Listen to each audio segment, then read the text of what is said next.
What can push your luck games teach us about the spiritual life?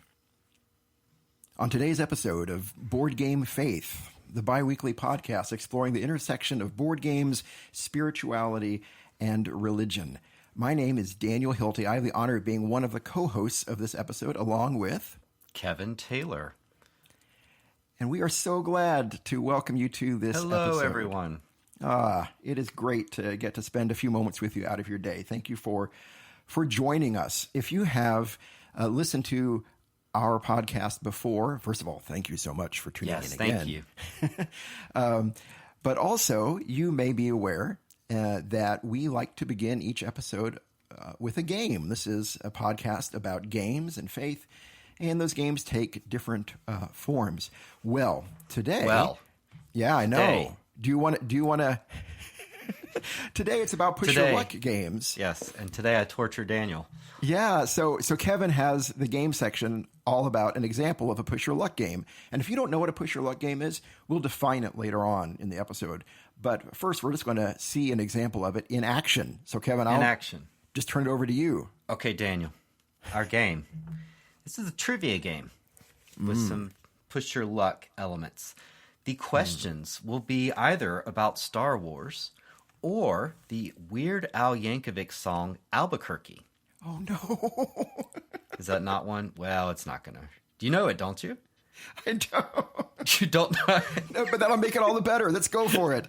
You need to study up, my friend, because I think you're going to see him this weekend. Yeah, it's all good. I believe that's going to... Yes. Well, it'll be fun anyway. So in this game, your goal is to reach 65 points. Okay. And I will give you 10 questions. Okay. If you get the question right, you get 5 points. Now, if you want to push that luck, you can roll a d10. Or I guess not. Well, it could be luck because you guessed. But if you get the answer right, you can roll a d10. And depending on the outcome, so 1 to 2, you're going to lose 5 points. If you roll a 3 to 5, you will double your points. And a 6 to 10 gives you nothing. Nothing. Absolutely nothing. Now, if you get it wrong, you can also push it with a similar result, that if you roll a 1 to 2, you'll lose points. If you don't roll, you get no points. But you do have the opportunity, if you roll a 3 to 8 on a d10, which is a 10-sided die, then you can get 5 points despite getting it wrong. If I get a 3 to 8. Yes. All right, so I do want to depending on what you get, whether you get it right or wrong, I'll go over this again. I'm just giving you a broad outline. Okay.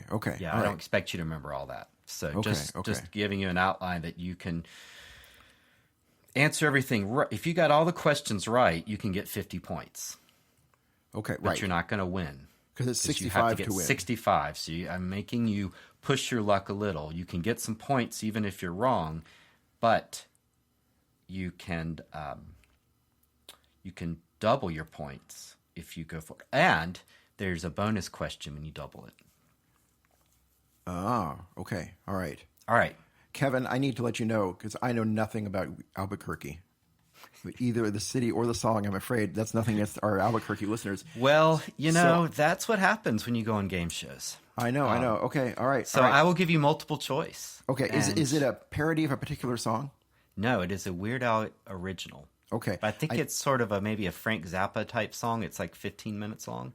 Oh, wow. Okay. Oh, my. Yeah, I need to let you know, in all transparency, I was trying to quickly scroll through the lyrics to get familiar with it, and the lyrics go on forever. So this will just be fun. Let's just do it. I'm not going to look at the lyrics anymore. All right, we're good. If you lose the game, lightning bolts shoot out from your computer, and you will die. It's better than I deserve. I don't want to make you nervous or anything.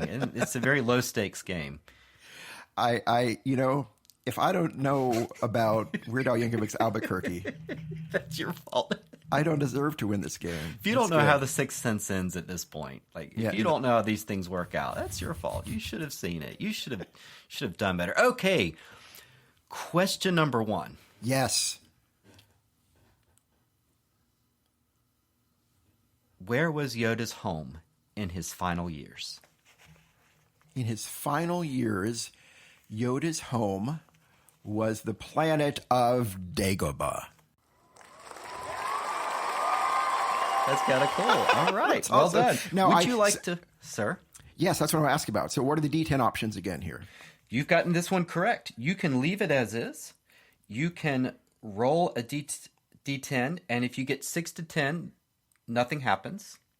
So that's half your chances is nothing bad. 1 to 2, you'll get a -5 points. Okay. But you can save with the save question. 3 to 5, you will double your points. What would you like to do? Statistically, it seems like it might be a little bit of my favorite to try it, so I'm going to try it. I got my D10 app right here. Okay. I'm going to roll it. Here we go. Because Daniel's not enough of a nerd to own a D10 die. 3. A 3. You have doubled your points. Woo-hoo! Well done. Thank you so points. much. Excellent, excellent. Question number 2. Yes. Who built C-3PO? Oh. I believe that was young Anakin Skywalker.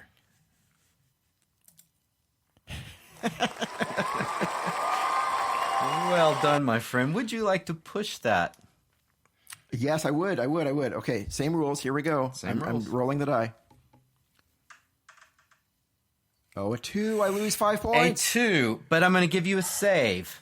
Oh. There is a potential for a save to avoid this. Okay. Here is your save question. Okay.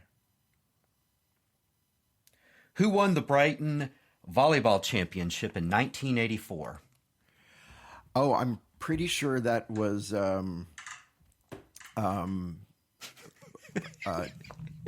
Jeff. It was Jeff. I think he just went by his first name. I am afraid that is wrong, so that is going to take you back to 5 points. But well tried. Well tried, sir. Better than I deserve. All right, here we go. I'm loving it. Just a little side note. All of the save questions are completely unanswerable and ridiculous. Okay. I don't know. I'll be sure to use them again then. Okay. All right, sounds good. There's a Monty Python skit similar to this that I will put in the show notes. Okay. Where they ask like Karl Marx a trivia question about economics, and they ask him a random sports question. Of course, Karl Marx can't answer it. Okay, so that's what I'm going to do. I love it. Because if you explain the joke, it's even funnier. Yeah, I'm going to go for it every time. Excellent. Okay. In Weird Al's song, Albuquerque, Al took his lucky autographed glow-in-the-dark what to Albuquerque with him? Was it his lucky autographed glow-in-the-dark baseball, beach ball, snorkel, or velvet pants? Beach ball. No. They laugh at me. They mock me. Oh my goodness.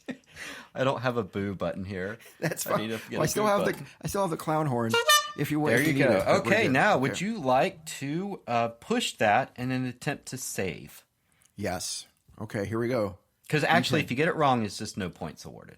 But we're gonna. What's a save? Okay? What's the number for a save? If you get a 1 to 2, you'll lose 5 points with the follow-up question. 3 to 8, you can still get 5 points. A 9 to 10 is nothing. Null. Okay, here we go.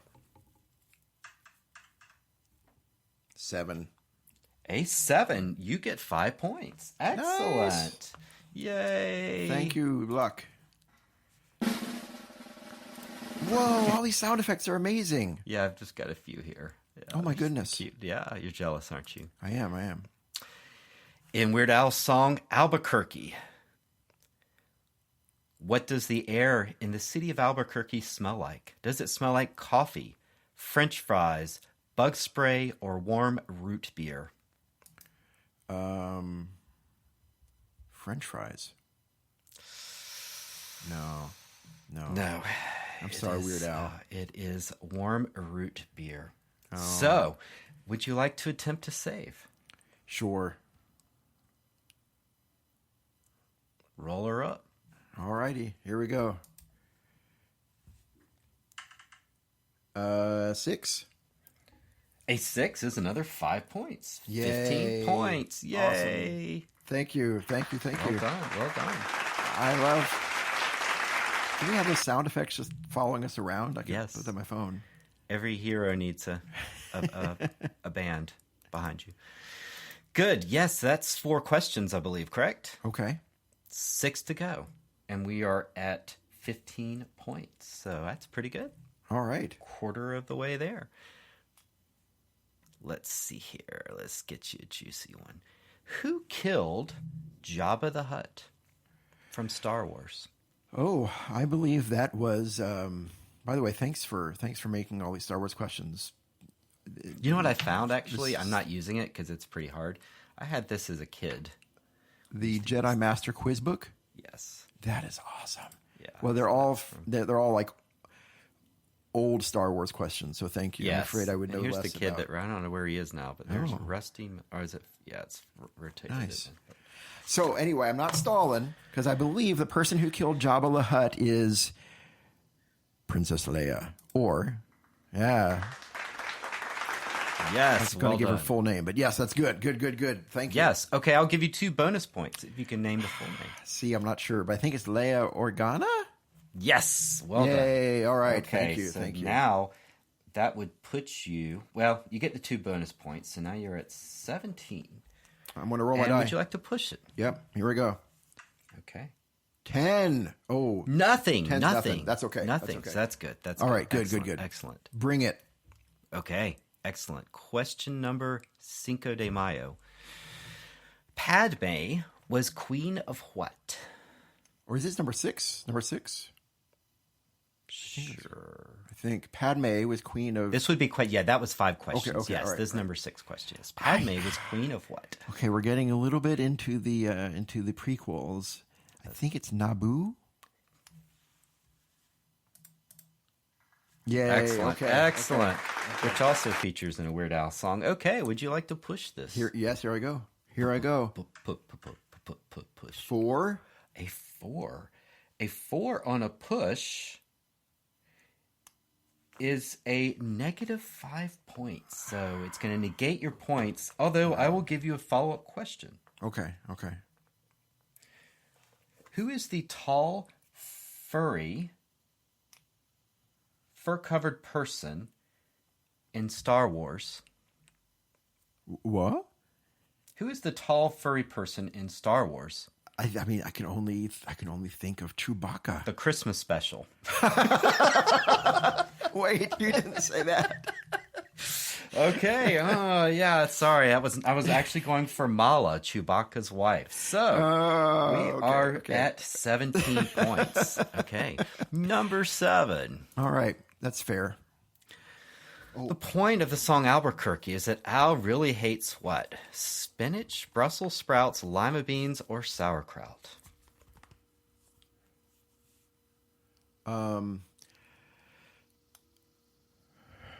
Okay, I'm going to be completely honest. In my very, very brief moments of looking through the lyrics before this quiz began, but after you told me it was about Albuquerque, I remember seeing the word sauerkraut. So I'm going to say sauerkraut. Full disclosure, Yeah. that's the right answer. Sauerkraut it is. Also, Would you I'm like not to sure I double can. it? I'm not sure I can. I mean, who doesn't like sauerkraut? I Sauerkraut. know, it is good. It's good. Yeah. Nope. Push your luck has not been on my side. I'm gonna Okay. forego this one again too. 28 points. 2 questions left. It doesn't look good. What did Al and Zelda name their children in the song Albuquerque? Nathaniel and Al Jr., Marty and Nathaniel, Al Jr. and Superfly, Nathaniel and Superfly. Nathaniel and Superfly. Yes! Whoa. Even And you're not twice- taking... twice a day, a broken clock is right. and you're not taking a... I'm going to do it. I'm going to do it. Push You're your going to luck. do it. Okay. Yeah. Okay. Here we go. A 9. 9. Nothing happens. Nothing. Okay. I'll take nothing. So that puts you at 33? I got 33 points there. Okay. Let's make it a little interesting here. I'm going to triple the points on these last 2. Okay. Nice. Okay. What is Kylo Ren's birth name? Oh my goodness. This has to do with his lineage. Yeah. Okay, I'm guessing here, but is it Kylo Solo? You are half right. Ben Solo was the correct Ben answer. Solo, that's So right. It you was are Ben half Solo. right. And I said I was going to... How many points did I say? Double, You said it was going to be triple? doubled. So Doubled. But I think I should... I know. So I didn't you get it. 5 points for that. We're at 38. Of course it was Ben Solo. Kylo Solo doesn't make any sense. Okay. Thank you. Kylo sang solo that they couldn't hear him. Yeah, right. Okay, right. you want to double it? Double? Sure. I've got to go out here. Okay, here we go. 9. No, 6. 9. 6. No. 6. Sorry. That is a double. I'm going to take that as Yay. a double. Yay! So that means it would have been 10 points. So that's 20. You are at 58. Oh, this could do it. Oh my gosh. This could do it. This could do it. I'm so excited. I got to turn on this AC over here. I'm Yeah, sweating. I got to do a clown. I'm horn. nervous. I'm nervous. Okay, great. All right. It all comes down to this. Interesting. What color was Yoda's lightsaber? Now, he had a plaid one originally, but that's deep catalog. It was plaid. Yeah. It's very interesting. The But fans rejected that. That was yes. All the Scottish fans felt sort of inappropriate. Okay. I think I may have it. It's not a surprising color. I'll give you that. Yeah. Okay. I'm thinking it's green.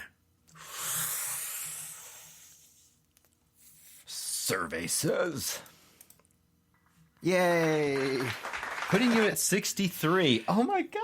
So I got Okay, I to have fudged the rules here a little. Yeah. Because, of course, I made this up and I didn't test it. So I didn't, because who has time for that? I didn't know it was going to work out. But I have to say, I'm pretty pleased that you are now 2 points from winning. This is a well-balanced game. It's like you had hundreds of playtesters. And it actually was just a little fudging and some luck. Okay. Just how I play Good all my job. games. And I don't know why I lose. No, I always win. Because I do fudge the rules. So I need to push my luck to try to win this game, right? Correct. Otherwise, Okay. you die. No pressure. All right, here we go. What am I going for on my dice? On my 10-sided die? You're hoping for a 3 to 5. So 3, here 4, we 5. go. That you have a 1 in 3 chance. Oh, a 7. that is a nothing. So close. So close. But you do get second. That's great. I will gladly out take of one second person. to Yay! nobody. Well Yay. done. Thank you so much. Thank you for that experience. And I think the only thing we can do, given your achievement, is clap us on. in. Thank you.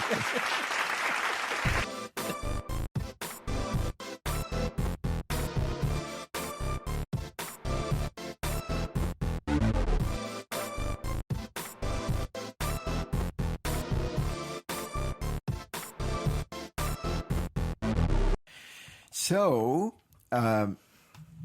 we are, as this game illustrated so well, talking about push your luck games on this episode and what spiritual lessons they can teach us, what they can teach us about a life of faith or a religious life or life in general. But before we get to any of that, Kevin, it is time for the Board Game Faith mailbag. Board Game Faith mailbag. Russell. Russell. Because we're pulling paper out of a bag. There it is. We have a wonderful comment from episode 10. This is 2 episodes ago, but those of you who listened to episode 10, you know already that episode 10 asks the question, is life a game? Is life nothing but a big, grand game?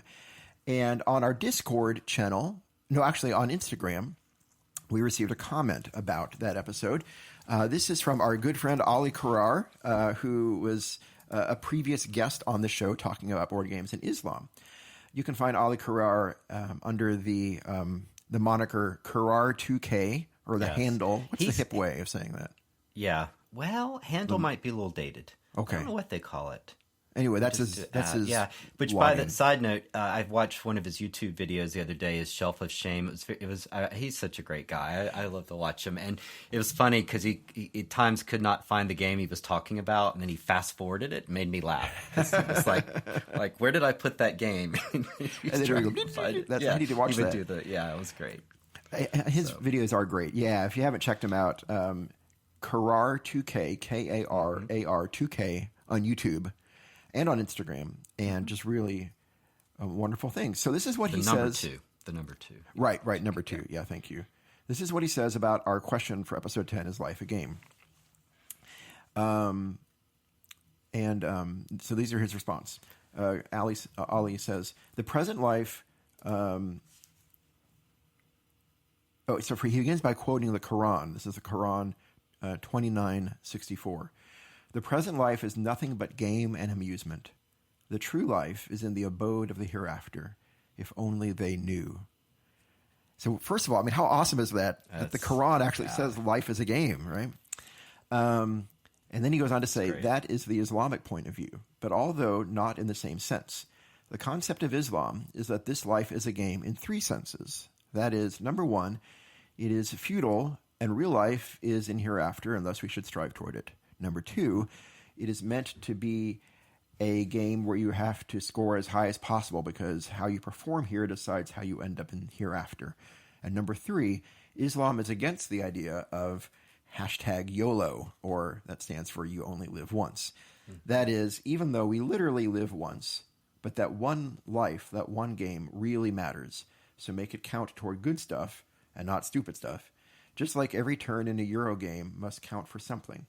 Same should be our lives. It must count for something better with every move. So those are all his comments. Wow. He gave us three really deep senses of the Quran is not saying to do silly things or to gamble. That's not what it means by life being a game. It means more of its preparation and it's being thoughtful about the future and the hereafter. And wow. Yeah. I really love that. I mean, the fact that there's a verse in the Quran that just says life is a game. How did we not have that in that episode, Kevin? That's so. Yeah. Well, I'm we so didn't grateful know it, for so. Ali. Yeah. So Ali, I find it so. It's interesting. I don't know the Quran that well. I need to spend some more time with it. But it has that speaking to people. It has such a different feel than the Christian Bible that has that narrative. And the Christian Bible is such a different. Well, it's not all narrative, but there's like narrative and there's poetry. Like the Bible is such a different mashup of genres, and it doesn't really address the reader. And the Quran has that feel. It has a very different feel. Addressed to the person hearing it, reading it. Yes. Yeah, that's so fascinating. You're right. Whereas I don't know if the Christian Bible ever quite. It's always addressing a third person, isn't it? Does it ever say you? I mean, it says you, but it's usually because a prophet is talking to Israel, right? Or Paul is talking to the Corinthians. Yeah. That's really interesting. Like that it's is second person versus third person type. Yeah. Writing. Yeah, that's so cool. Anyway, so yeah, that's cool. Thank you. I love it. Yeah, no, that's such a helpful contribution to the conversation. Ali, thank you so much. We are grateful for you, and thanks for being such a great friend of this podcast. That's right. We appreciate you very much. So, we're going to move on to our main topic, which is what can push your luck games teach us about the life of faith or the spiritual life. And Kevin, you and I were talking a little bit beforehand, before we're starting to record this episode, about how one of the things we're so grateful for from our wonderful listeners is that listeners to this podcast include folks who are really into hobby board games and, really familiar with the terminology, but then also a lot of amazing, wonderful people listening to this podcast who aren't as familiar with kind of the hobby board game world. And you all are awesome too. We're so grateful you're here. And so it may be helpful to define some terms. So in case that term push your luck game, it seems a little bit nebulous, we just thought we'd talk a little bit first about what that means.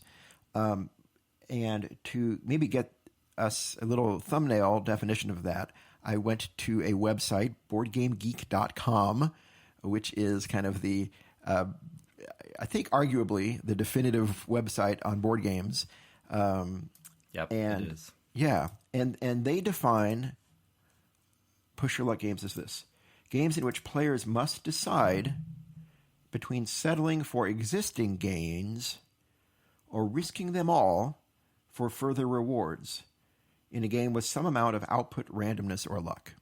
So you have to decide. Read it again. Do it again. Yeah, you decide between settling for existing gains, Correct. or risking them all for further reward. Right. Which is what we saw in the game that you so well put together, Kevin. I mean, do I hold on to my points, or do I risk increasing my points or losing my points if I take that risk? Yeah. I'm not very familiar, I'm afraid, with kind of a lot of Vegas games, but I imagine kind of a lot of Vegas games are probably like that, right? I actually meant to look that up ahead of time, but casino games, maybe games where you push your luck. Do you hold on to what you've won so far, or do you risk it all in the potential possibility of getting even more, right? Yes. Yeah, and blackjack we use that phrase a lot now, to double down, and that's a technical move in blackjack where based on the certain cards, you can double your bet. Okay. But you're going to lose that.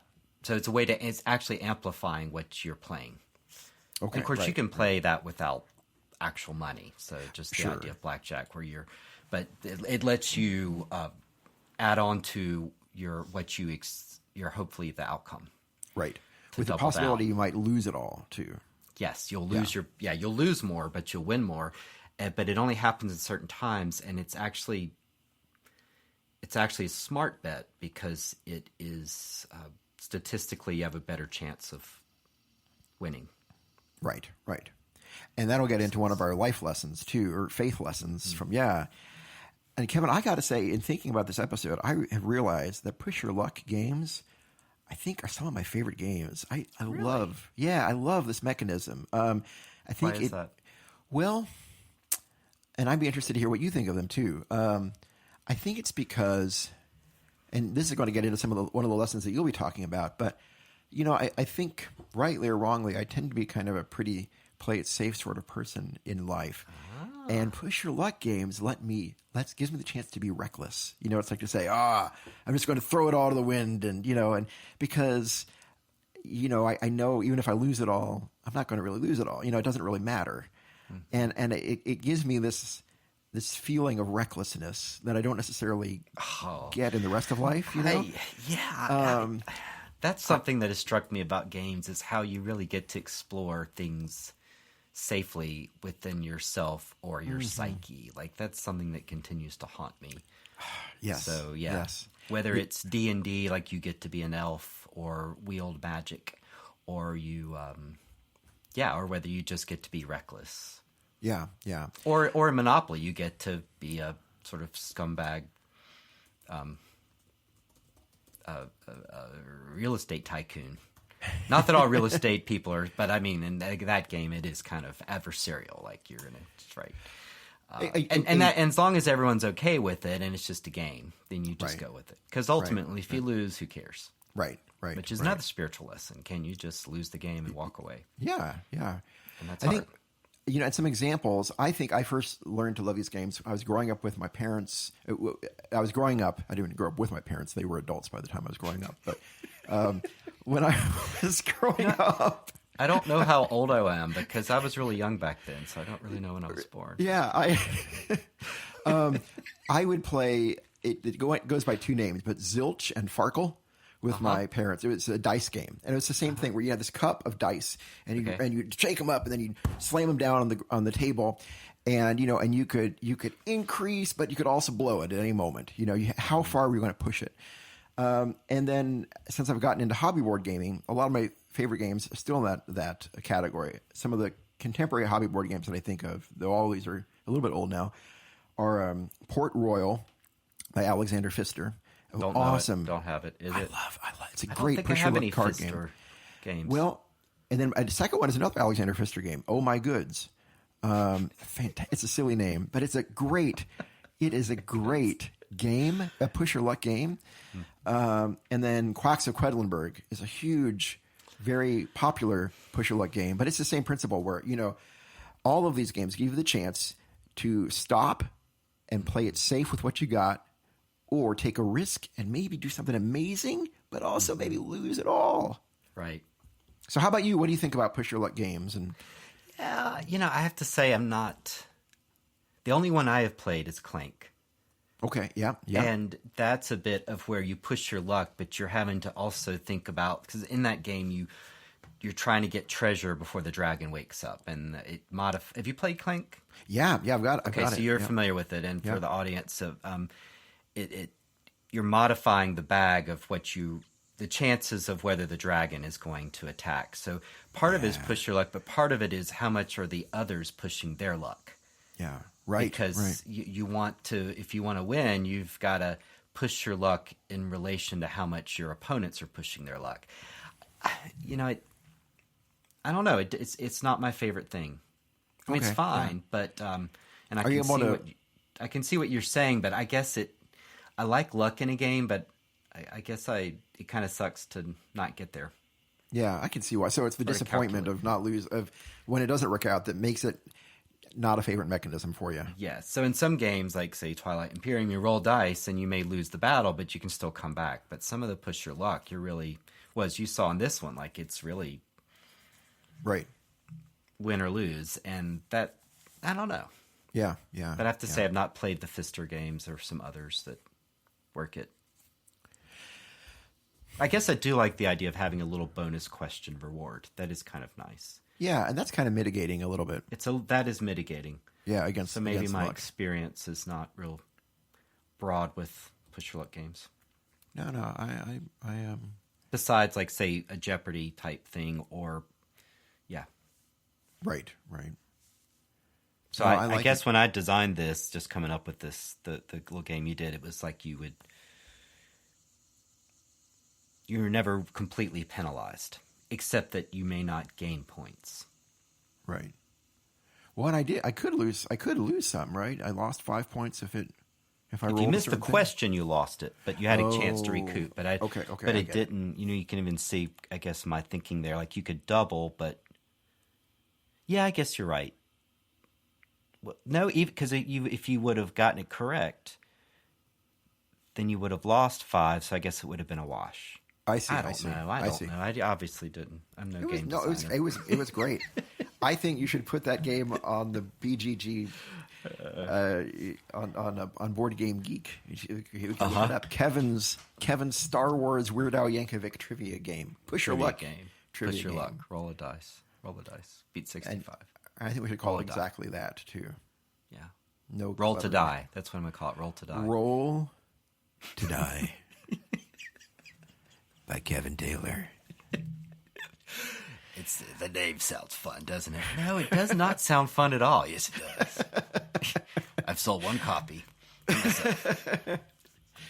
So, it's okay. How about, Kevin, if it's okay with you, we jump into the meat of the episode and talk about yes, because number 1 actually connects to we've got 5 spiritual lessons here that we have come up with, and people may have others, and I mean, they would have to, because they're smarter than us. So way put smarter those than us in the comments and let us know. But the first one kind of links up to what you're saying about why you like push your luck games. Yeah, thanks. Yeah, so the first, like Kevin said, we've got 5, and Kevin and I are going to be going back and forth here. The first one, and we kind of worked on this collaboratively. Lesson number 1 that I have about spiritual lessons at push your luck games is that taking risks can be good, or taking risks is good.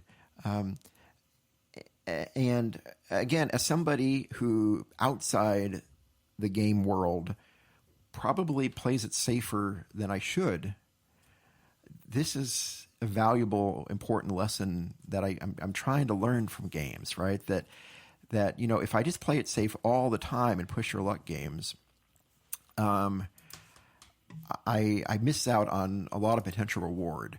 An example of this is, my wife is Kristen. I'm married to Kristen, And we like to play Quacks of Quedlinburg, and this is a push your luck game where you have to pull tiles, little discs out of a bag, and you can, if you draw too many bad things out of the bag, then you blow everything that you've won. And I always play it safe on that game, and I think that's going to. And Kristen doesn't. She pushes her luck more, and she always wins it. Right? She always wins. Really? And she doesn't play it safe, right? And you're still married. That's amazing. And honestly, Kristen wins every game, which is fine, which is great. And so I think it's a good lesson to me that taking risks is good. And it reminds me of, there's this awesome parable in the Christian Bible, in Matthew chapter 25, where Jesus talks about, this.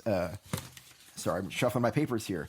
This person who kind of goes off on a journey, who has a lot of wealth and a lot of property, and entrusts wealth in varying amounts to three different servants, right? And the first two do things with the money that they're entrusted with, like invest them, does things with them. In other words, they take a risk, right? Because they could lose this. The third person is really nervous about losing it and doesn't want the wealthy person to get angry at them, so they just play it safe and they bury it in the lawn, right? Yes. Which is personally my investment strategy as well. So you don't want to. And how's that work out in the parable?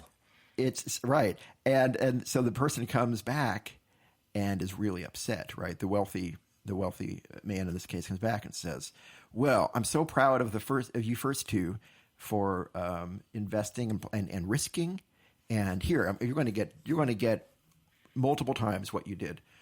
But then he gets upset at the person who didn't take any risks, right?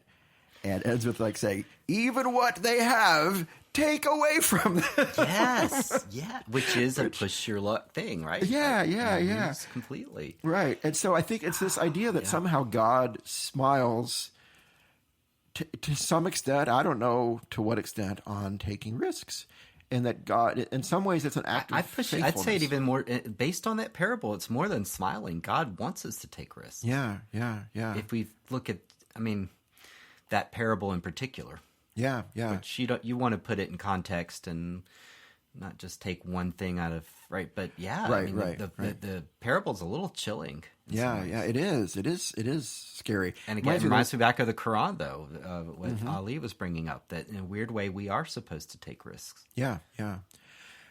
That are smart and that pay back, not risks, as he says, of, doing something foolish or that are reckless. YOLO, reckless. Yeah. I'm going to drive without a seatbelt. That's not what it means. That would be taking a risk, but that's not a good risk. It's almost like the sense that we've been entrusted with gifts for a reason, right? Mm-hmm. And which is, you could define them in any number of ways. One way to define them is we've been entrusted with gifts in life to bless others, right? To make life better somehow for the folks around us.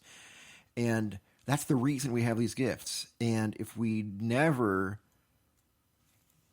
take the chance of using them because we're afraid it won't work out, then they never get used for what we've been given them for in the first place. Right? It reminds me God wants a prophet. Yeah. There's a quote by the German author Goethe that I should have looked up. I don't remember, but it's something about this as well, where just there is grace just in the beginning. Just in the beginning of something. Mm-hmm. If you think about it, whether you're kind of afraid to do it, trying to decide whether to do it or not, that if you actually decide to do it, you will find there is grace in that. Grace smiles on that decision somehow. Well, that's the message of The Hobbit, right? That for some reason I'm remembering The Hobbit, that old Bilbo plays it safe and stays in his hobbit hole. And then the dwarves show up and wreck his kitchen. Mm-hmm. And he kind of gets pushed into going on this journey.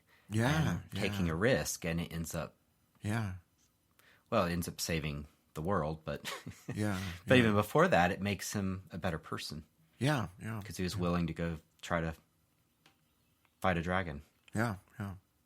Interesting. Yeah, that's great. I love the Hobbit analogy. Yeah, that's good. Good. Thank you. So that's taking lesson number risk one. is good. Taking risk is good. Kevin, what about spiritual lesson number two? Number 2.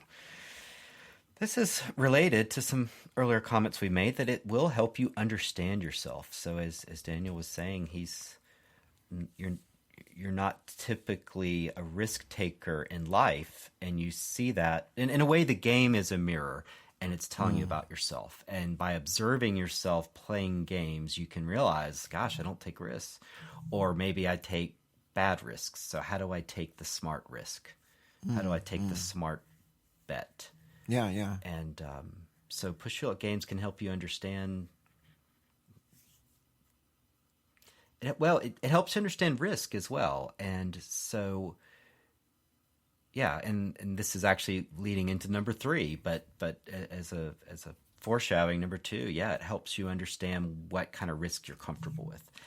If you talk to a financial planner, that's going to be one of their questions. What kind of risks do you want? And if you take no risks in investments, you won't make money. Like inflation's going to hurt you. Right. So it takes some risk, but how much risk? Where would you say, if you don't mind me asking, where would you say you fall on the spectrum of risk? Are you more toward the risk side or the play it safe side, or? I think I wobble. Yeah. I think I'm better at taking risks because I've realized now that the fear of failure can be a little crippling. In fact, some people will say, "Oh, I can't speed when I drive because I'll get a ticket." I used to be that person, and I realized, no, it's not that. It's not that when I speed, it's not that I'm on a list that will magically get me punished. It's just I'm afraid of getting a ticket. Does that make sense? So it's kind of similar to our last episode about the freedom to fail. Like, if you get a speeding ticket, you get a speeding ticket. Right. You pay it. You just make it a rational choice. Don't live in fear of, oh my gosh, I'm the first one to get a ticket all the time. Like, no, you probably haven't had one forever. Right.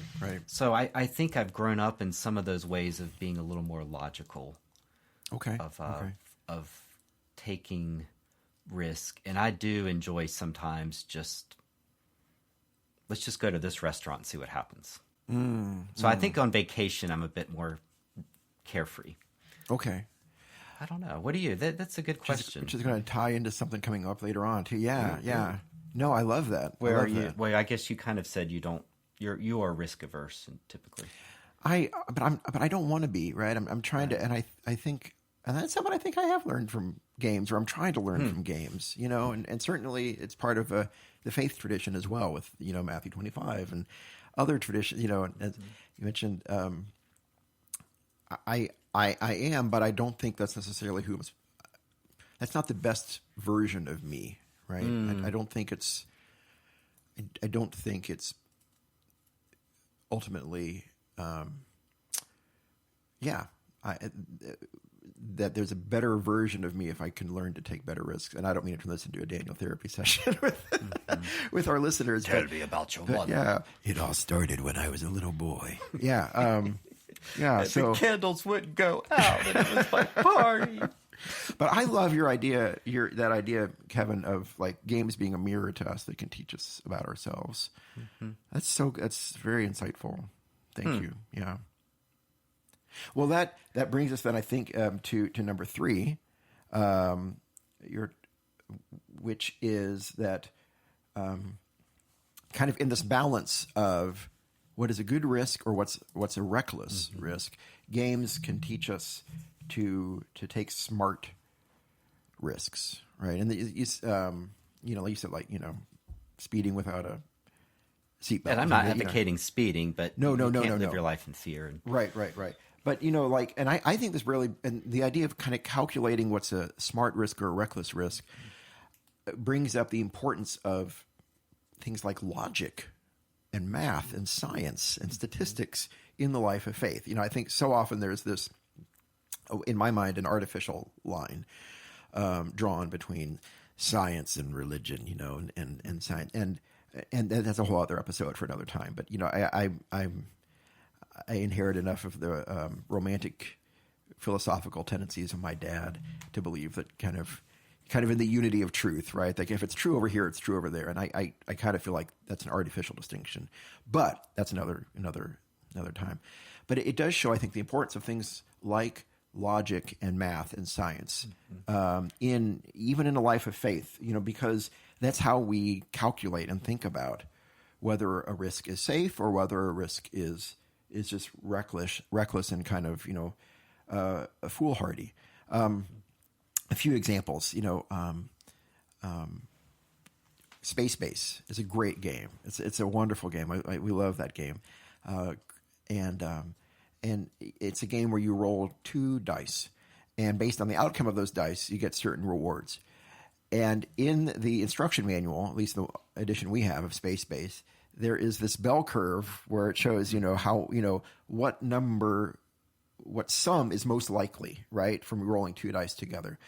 And so, you could figure it out kind of logically too, but looking at this bell curve, that, and also I should say, you can get the 2 dice. You can take each die individually too, if you want to, and just count that. So that way, that you'll get the most around 6 and 7, right, of your possibilities. And so that's over the course of a game, you're going to get more 6s and 7s than anything else. And so how can you play toward that, even though you're taking a risk, even though you may not get that at any good term? And it reminds me of a couple other things outside the game world. Have you seen this Apple Plus TV series, The Foundation, or have you read the Isaac Asimov books? I've not read it. I did watch it. I think up to the last bit. Okay, yeah, yes. Yeah. And I've never read the books, but it's this, already there's this fascinating concept in here about a mathematician who says his algorithms can predict the future, which seems kind of quasi-spiritual. But the point he makes is algorithms cannot predict what any one person's ever going to do because human beings are way too unpredictable. But in this future, society is spread out over many planets, right? Many star systems. And so the population of this, I think it's empire, is like in the trillions, like 7 or 8 trillion people. And over the course of over 7 or 8 trillion people, math can predict what's going to happen, right? And it's because statistically, over 8 trillion people, some patterns are going to, evolve. And then the last thing it makes me think of is my son Elijah gave me a book called Algorithms to Live By, and this is one of the things that they also talk about. I guess in mathematical terms, it's called explore versus exploit. And I just want to use those as mathematical terms. Exploit has negative connotations outside of the mathematical world, and justifiably so. We don't want to exploit things. But in terms of mathematics and algorithms, this idea is, do you expend energy to explore and find new opportunities, or do you expend energy to use the opportunities you already know? And the example I talk about is kind of what you're saying about the restaurant, Kevin. You may want to go explore, try new restaurants all the time, but if it's your last night in that city, in your hometown before you leave, you probably want to go to a restaurant that you already know, that's your favorite restaurant. It's the sense of logically stick with what you know based on that circumstance, And so anyway, I guess that's another lesson I think the spirit that Push Your Luck games have to offer is that there is a role for logic, science, math in the life of faith in trying to make our risks be wise and not reckless. Right. I don't know. Any thoughts on any of that? Or no, absolutely. Life is risk, and anything. To live is a risk, and to the point becomes taking smart risks, and yeah, that's interesting. And exploit versus explore. I was not familiar with that, but yeah, taking the smart risk. I was actually watching a cooking thing on YouTube, and the guy was raising the question of whether it makes sense to eat at home or to eat in restaurants. And it's more interesting than I would have thought, because I always heard, and it's true, that if you cook at home, it's cheaper, healthier, better. Healthier, better.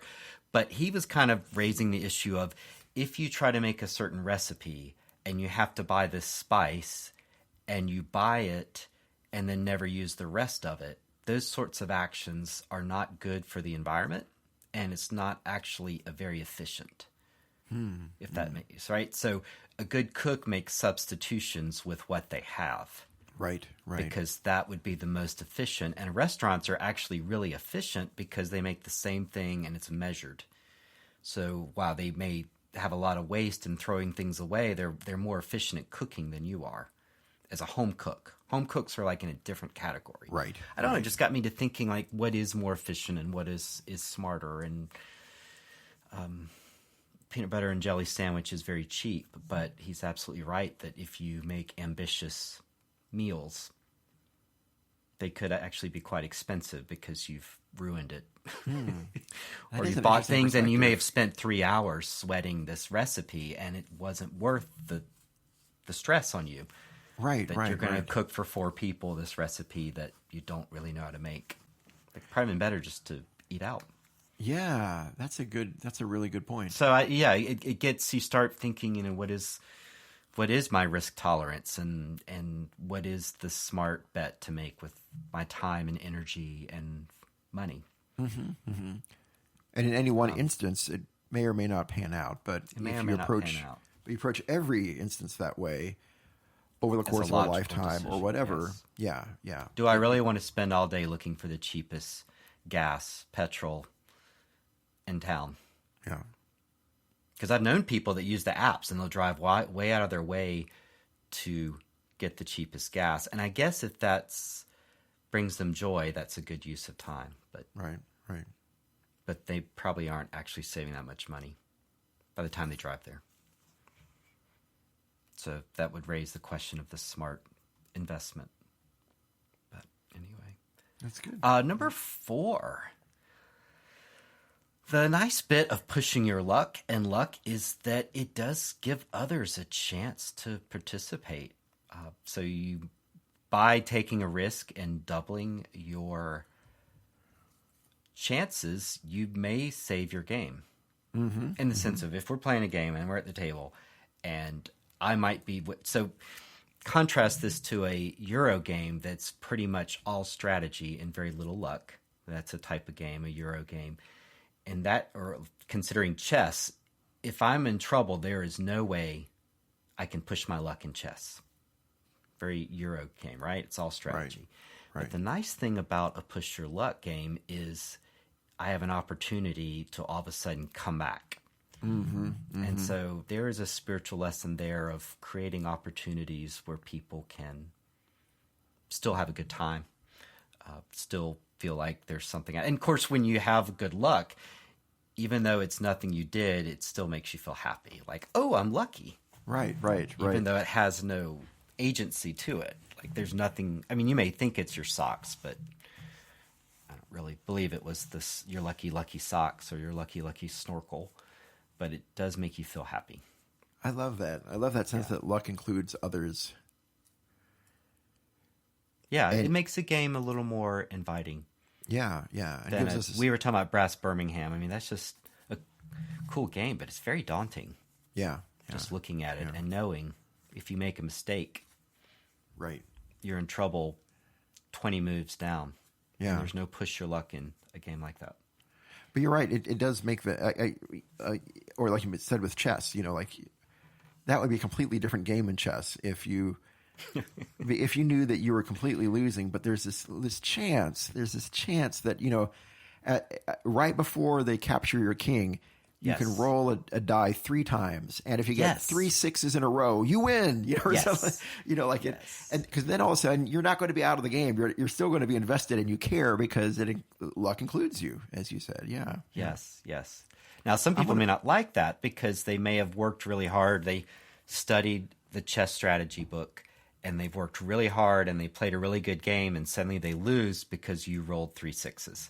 Yeah, so I can see the flip side that someone may feel like, hey, wait a minute, I don't feel like I got rewarded here for my But of course, that's where you have to know how the game is going to be played. I'm going to play it that way from now on. Are you? I'm going to call it I'm going to call it Taylor's Gambit. Taylor's Gambit. That's going to be the 666. The end demonic. Move. Oh man, I didn't mean to get demonic there. Sorry. How about 333? We could do 3 threes in a row. No, because you could multiply it times 2 and still get. You got to stick with prime numbers. That's a reference to the Book of Revelation, the last book of the Bible, and there's been a lot of controversy over a particular number, and people get worked up about it. Actually, I don't think people talk about it as much anymore. No, you're right. Yeah. Number Cinco de Mayo. Yeah, so our last spiritual lesson, you were just talking about how good luck can include people. This last lesson is about kind of bad luck. And that is that sometimes luck is just luck. And to kind of explain and I appreciate how you helped to put that succinctly for me, Kevin. Luck is just luck. And to explain kind of what this means, I want to just kind of describe a moment that happens to me often in push your luck games, where I know that if I can there's one particular card, right, that if I draw this card, everything's going to work out, right?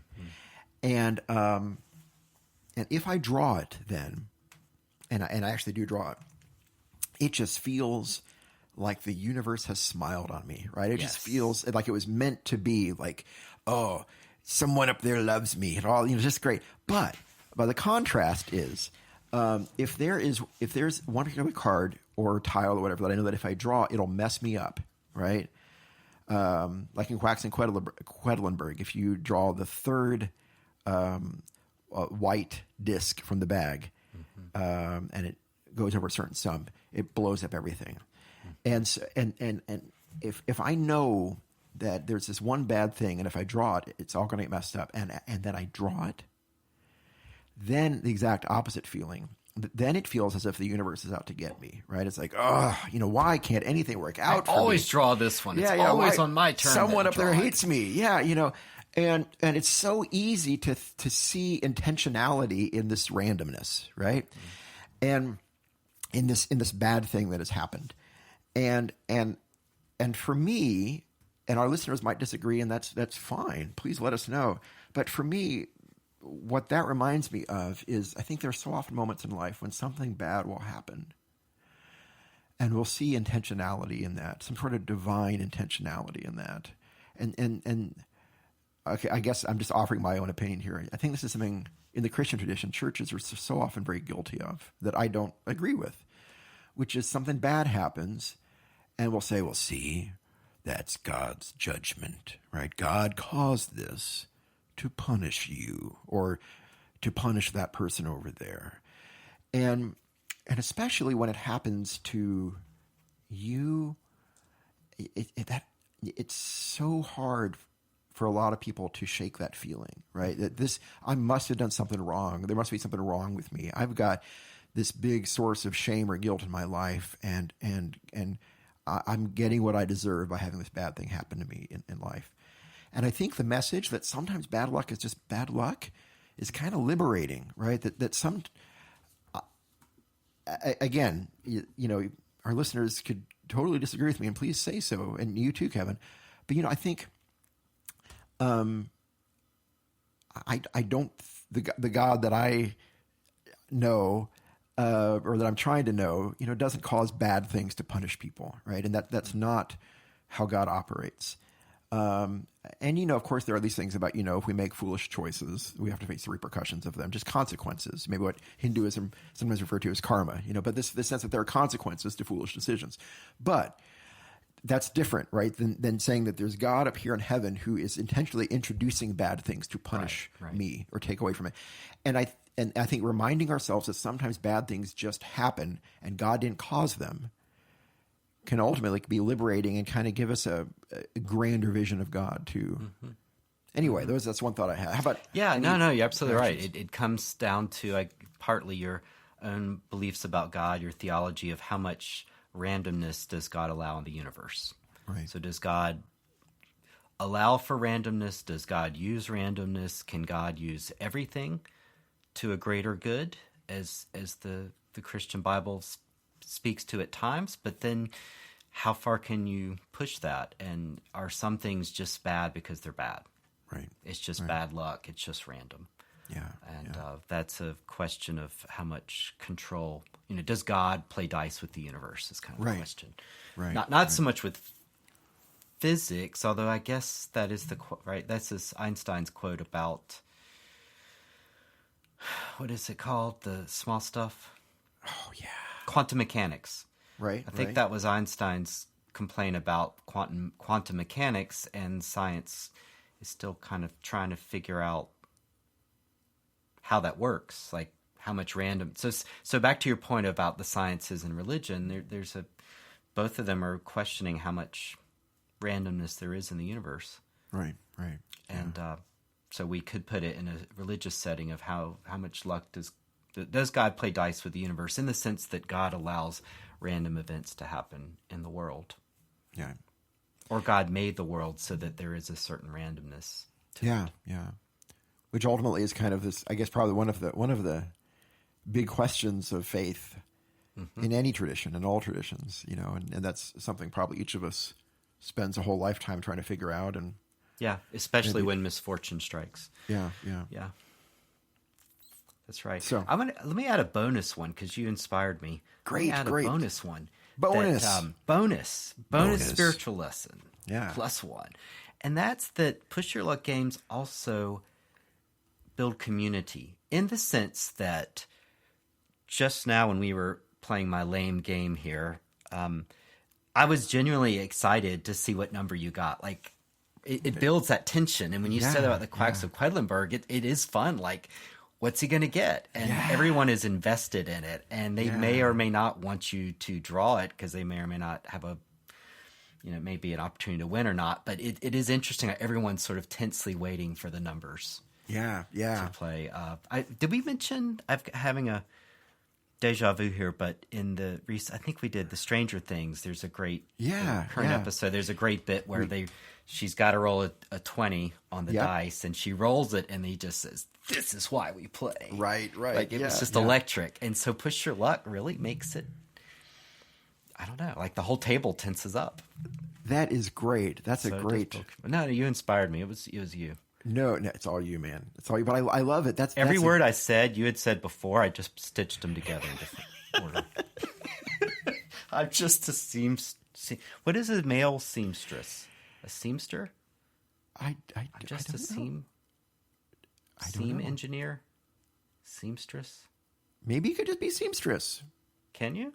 Yeah, let's say yeah. Because stress seamstress is always female, like mistress, launderess, launderer. Wow. I have to look up the Oxford English Dictionary now. Anyway. Well, I like it. I like. You're right. It's like it almost. I just stitched it. Yeah. Yeah. Whatever that. Whatever the biological term for it is, but there's a sense, I think, that these chemicals all fire together in all of us around the table at the same time, of exhilaration or whatever. And there's this community bonding moment in that. That's great. I love that. Yeah. And even when you lose, they're like, oh, bad luck, right? Even that can be a little community versus, or like they're happy for you because they know it was a 1 in a 20 roll, and you're like, oh, good for you. That was awesome. Right. And less so than if we're all playing a game, which I love, but like the more Euro games, and for those of us who aren't familiar with it, basically means, you're kind of more just focused on your own board, your own pieces. And what you do or don't do really doesn't interact with other people very much. Yes, you're right. That's a complaint about Euro games, is you end up sort of doing your own thing and little interaction. There aren't those flashes of victory or awesome luck or bad luck that will unite a table in a push your luck game. Yes. Unite That's the cool. table. I love that. Ooh, unite the table. I like that one. Well, next week, our next episode. Yeah. Next episode. First off, we're excited because we are rounding a milestone. Yeah. And here we are defining a mile, not by yards, but by listeners. Downloads. And it is in the metric system? Is that what we're doing? Yeah, I think it's base 9. Base 9 metric. And what is the They use the that in the milestone? province of Canada, I believe. Yeah, It's that's base 9 metric. So what is this milestone that This we are milestone, a mile for us, is comprised of 1,000 downloads. approaching? Yes. Woohoo! Where's my clap? All right. Thank you, Riverside FM, for that sound effect. Yes, 1,000 downloads. So let's keep. We appreciate everyone listening, and we want to encourage you to spread the good word and give us some ratings on Apple Podcasts, Google Podcasts, and share what we're doing, because we're having a great time, and we want to bring more people to the conversation. Yeah, we really appreciate all the feedback. Like Kevin said, please, we love to hear from you on Instagram, and which is our primary probably social media, but we're also on Facebook and Twitter. And like Kevin said, if you want to leave reviews on Apple Podcasts, that'd be much appreciated as well. We also have a Patreon account if you want to support the help defray some of the costs of the podcast, the fees and things like that. And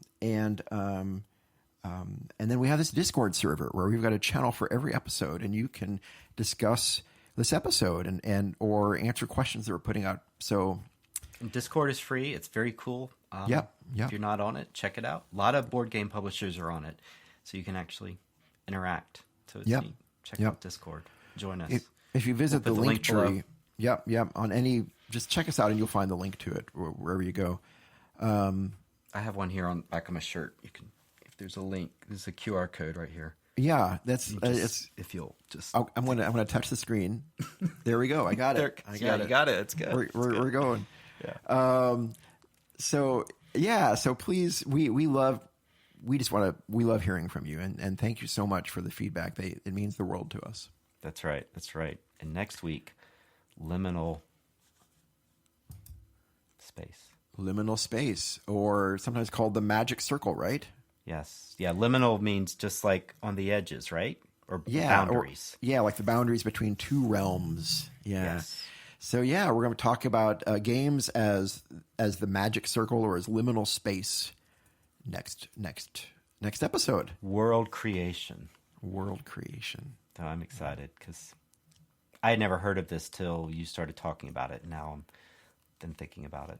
Awesome. Cool. Great. Well, I'm looking forward to that and thankful to everyone. And call to action. Here's your call to action, folks. Be awesome. Be awesome. Yeah, play a game, win a game, lose a game. Be awesome. That's right. We appreciate you all. Thank you all so much. And Kevin, thank you so much. Thanks, Daniel. All right. Goodbye. All right. Take care. Bye-bye. Oh, you left.